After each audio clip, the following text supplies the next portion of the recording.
Hola a todos, bienvenidos a este segundo capítulo de Mind Fitness Podcast, donde vamos a hablar un poco sobre el tema de la ansiedad. La ansiedad ha cogido mucha fuerza los últimos años y la idea de este capítulo es que ustedes logren comprender cuáles son los componentes que tiene la ansiedad y puedan entender cómo es que funciona en su cuerpo y en su caso personal. Es importante que ustedes sepan que este podcast o los tips que puedo darles acá y las herramientas que voy a brindarles acá no sustituyen una terapia psicológica, pues hay temas que se abordan que son de mucha relevancia y que requieren de pronto un poco más de profundización en el tema emocional o en el tema cognitivo y demás, pero bueno, vamos a ir desarrollando el tema, espero que les agrade. Y para introducir un poquito el tema, quiero contarles que yo soy una persona que es supremamente estructurada, entonces yo voy a dividir la ansiedad en varios componentes para que ustedes más o menos se hagan una idea de cómo está compuesta la ansiedad, y por fortuna ahorita me encuentro construyendo una prueba, un test que evalúa la ansiedad, pues es específicamente para deportistas de alto rendimiento. Sin embargo, aquí vamos a abordar todos los temas sobre la ansiedad que pueden ser aterrizados también a la vida personal de cada uno de ustedes sin ningún problema. Y bueno, según la literatura científica que existe, que creo que es un pilar fundamental para poder hablar de todos estos temas psicológicos, hablamos de que la ansiedad tiene 4 componentes. Uno de los componentes es el afectivo, el emocional. Otro de los componentes es el cognitivo, que compone, algunos de los procesos psicológicos que vamos a ver ahorita más adelante. Otro de los componentes es el fisiológico, es decir, todas estas sensaciones que sentimos, porque la ansiedad tiene un componente fisiológico que genera mucho malestar. O sea, la ansiedad es muy displacentera. Entonces es importante revisar esta parte también. Y como último aspecto o componente de la ansiedad tenemos el aspecto conductual. Este es el que nos lleva de pronto a tener insomnio, a veces porque estamos sobrepensando, entonces tenemos insomnio. A veces comemos mucho azúcar, o el consumo de sustancias psicoactivas también se puede dar a raíz de esta problemática que es la ansiedad.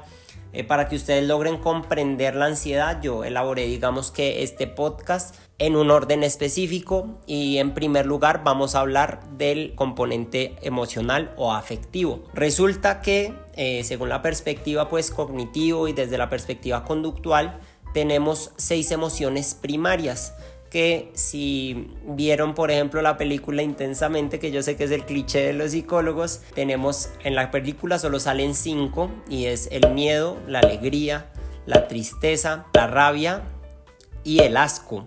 Sin embargo, hay una 6ª emoción que en la película que no sale porque se considera que es la emoción primaria, o sea, la emoción fundamental, porque que estas 6 son las 6 emociones primarias, que se llama la sorpresa. Resulta que la sorpresa es lo primero que aparece antes de todas las emociones, pues estamos recibiendo un estímulo y aparecen alguna de las 5 emociones primarias. Sin embargo, de las emociones primarias se desprenden los sentimientos o las emociones secundarias, que allí es donde encontramos la ansiedad. Entonces tenemos que aprender a diferenciar entre estas emociones primarias y las emociones secundarias o sentimientos que llamamos.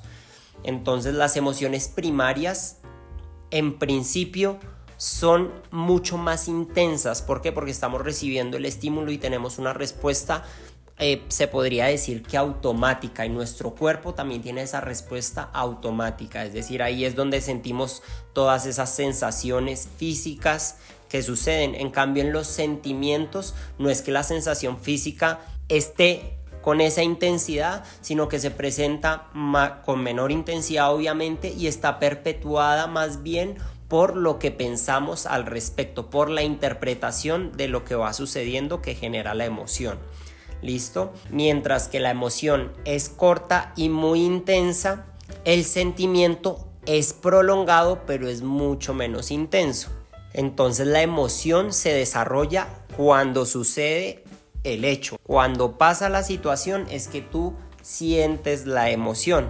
¿Listo? El sentimiento viene después de esa sensación o de esa recepción de lo que sucedió, ¿no? Y se da por la interpretación, como lo dije anteriormente. Entonces la manifestación de la emoción es inconsciente y es automática, es algo que te sucede de una, mejor dicho, sucede la situación y tú sientes un montón de cosas y ahí empiezas a pensar. A medida que van surgiendo y se van desarrollando estos pensamientos es que se desarrolla el sentimiento. ¿Por qué es importante entender esto? Porque como les dije anteriormente, la ansiedad es un estado mental que se percibe como un sentimiento.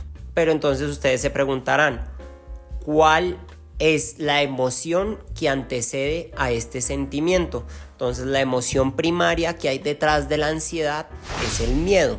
Algo que es importante recalcar es que las emociones son placenteras o displacenteras, no son ni positivas ni negativas.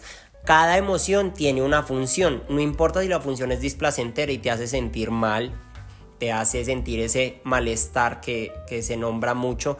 Entonces, por ejemplo, la alegría es una emoción que es placentera, pero tiene una función, ¿no? Tiene la función de indicarte qué cosas están bien, con qué cosas estás a gusto en tu vida y cuáles puedes seguir haciendo. Sin embargo, si extrapolamos y nos vamos al otro polo, hablamos de la tristeza. La tristeza es displacentera, pero también tiene una función. No significa que la tristeza sea mala. La tristeza tiene la función de evidenciar que hay cosas que quieres cambiar, que también tienes que elaborar duelos, por ejemplo, cuando se acaba una relación, cuando fallece un ser querido, etc. Y volviendo al tema de la ansiedad, debemos comprender que el miedo, que es la emoción primaria de la ansiedad, tiene una función. Y el miedo tiene la función de decirte que las herramientas que tienes no son suficientes para abordar una situación. Es decir, si yo estoy en un calabozo con 3 leones hambrientos, es normal que yo sienta miedo porque yo no tengo las herramientas para pelear o para escaparme de 3 leones hambrientos si estoy dentro de un calabozo. Y la respuesta que tiene nuestro cuerpo a nivel conductual del miedo son 3. Entonces, una es la huida, ¿sí? Salir corriendo y que no me atrapen los leones, ¿cierto? Otra es la lucha, me enfrento a los leones y lucho con ellos. Y otra es paralizarme. Esas son como las 3 respuestas básicas que tiene el cuerpo o la conducta para afrontar el miedo. ¿Qué es lo que pasa y qué es lo que es disfuncional con la ansiedad? Y es que la diferencia entre el miedo y la ansiedad es que el miedo tiene un componente real. Si yo estoy en un calabozo con 3 leones, evidentemente mi vida está en peligro.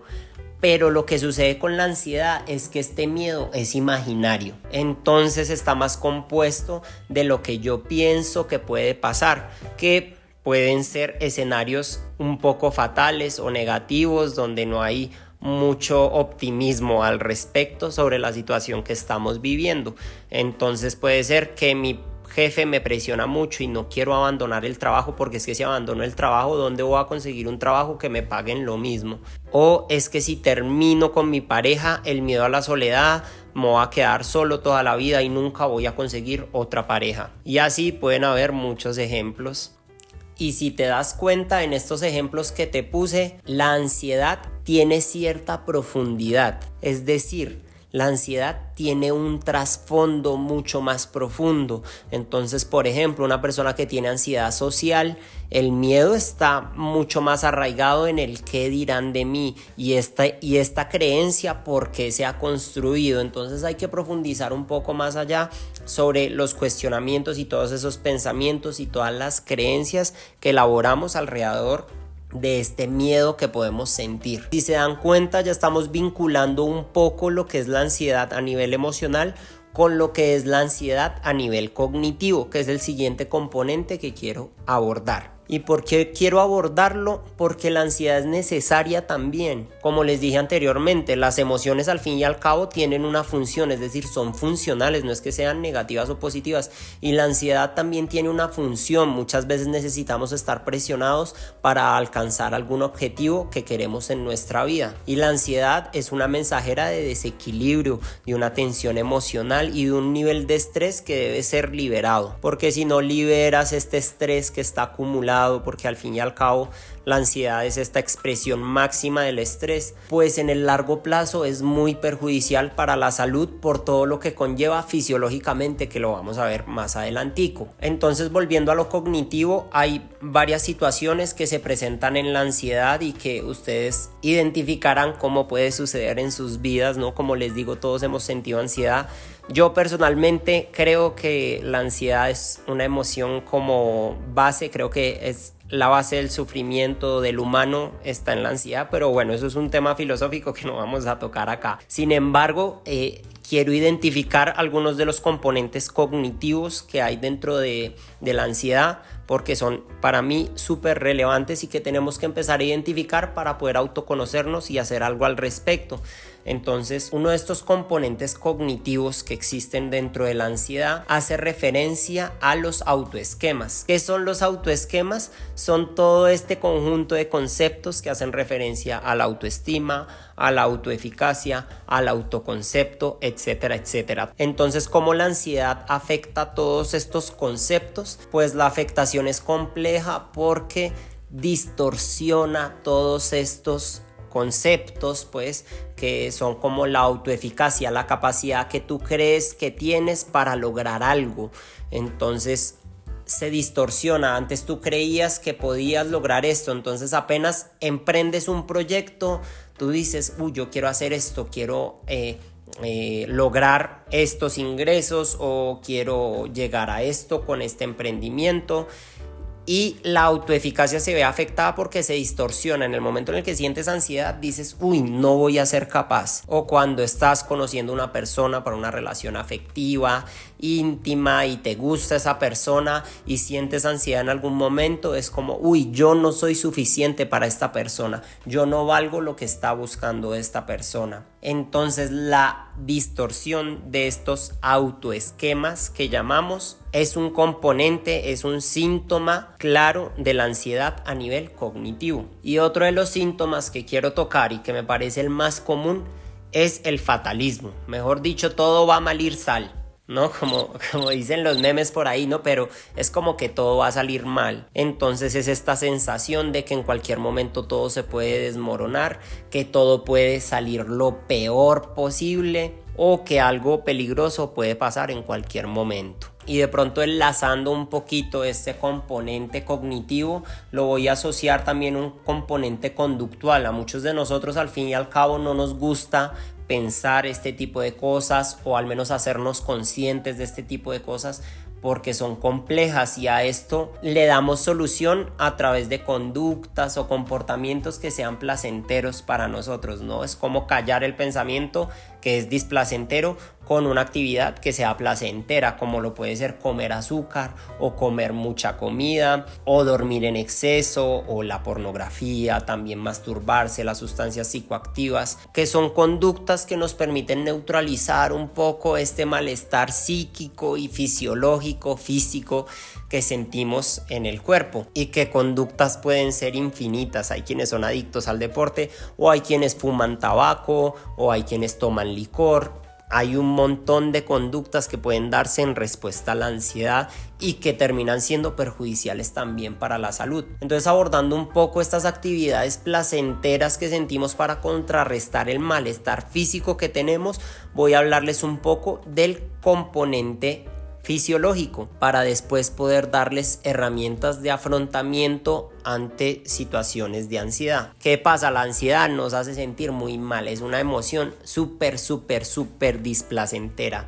Yo, que la he sentido, también he tenido crisis de ansiedad, ataques de pánico, sé que es una sensación súper displacentera y que no es del agrado de nadie, y considero que los síntomas fisiológicos son el pilar fundamental para empezar a identificar cuando sentimos ansiedad, porque el primer paso para poder enfrentar una situación donde estamos sintiendo ansiedad es identificarla. ¿Cómo podemos identificarla? Entendiendo cuáles son los signos y los síntomas de la ansiedad. La ansiedad, como producto de una emoción primaria que es el miedo, como lo dijimos antes, produce en nuestro cuerpo una secreción de hormonas que nos permitirá actuar de alguna de las tres formas que hablamos, ¿no? O huir, o paralizarse, o luchar. Entonces, cuando sentimos miedo o sentimos ansiedad, secretamos unas hormonas que se llaman el cortisol, la adrenalina y la noradrenalina, que es un neurotransmisor. Bueno, ambos funcionan como neurotransmisor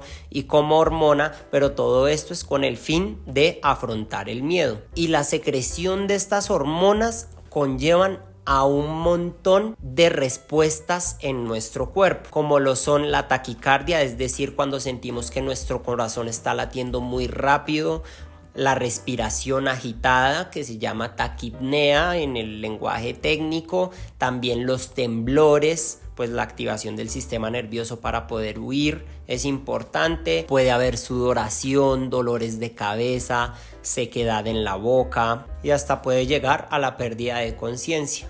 Entonces, teniendo en cuenta todos estos síntomas físicos y fisiológicos que nos generan mucho malestar, es muy importante reconocerlos para poder empezar a identificar cuando estamos sintiendo ansiedad. ¿Con qué objetivo? Para poder brindarles una herramienta que no va a solucionar el problema de raíz de la ansiedad, pero te va a permitir sobrellevar un poco estas sensaciones. Y es que, como les dije antes, lo primero que debemos hacer cuando sentimos ansiedad es reconocerla. Lo segundo que debemos hacer es aceptarla. Muchas veces, por no querer sentirla, los síntomas se intensifican aún más.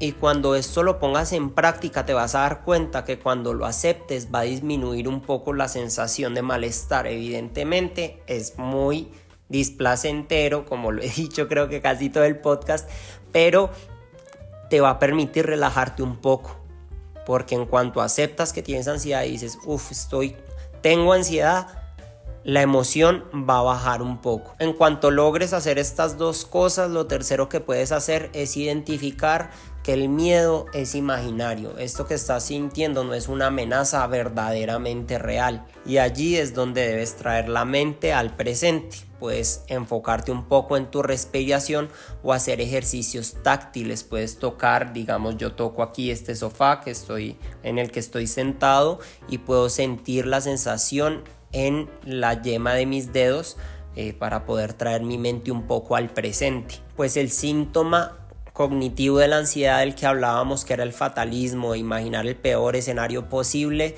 tiene un componente de visualizar el futuro muy persistente. En tanto podemos volver al presente y entender que este miedo es imaginario y que no es una amenaza real para nosotros, nos va a permitir también bajar un poco esos niveles de ansiedad y ese malestar físico que estamos sintiendo.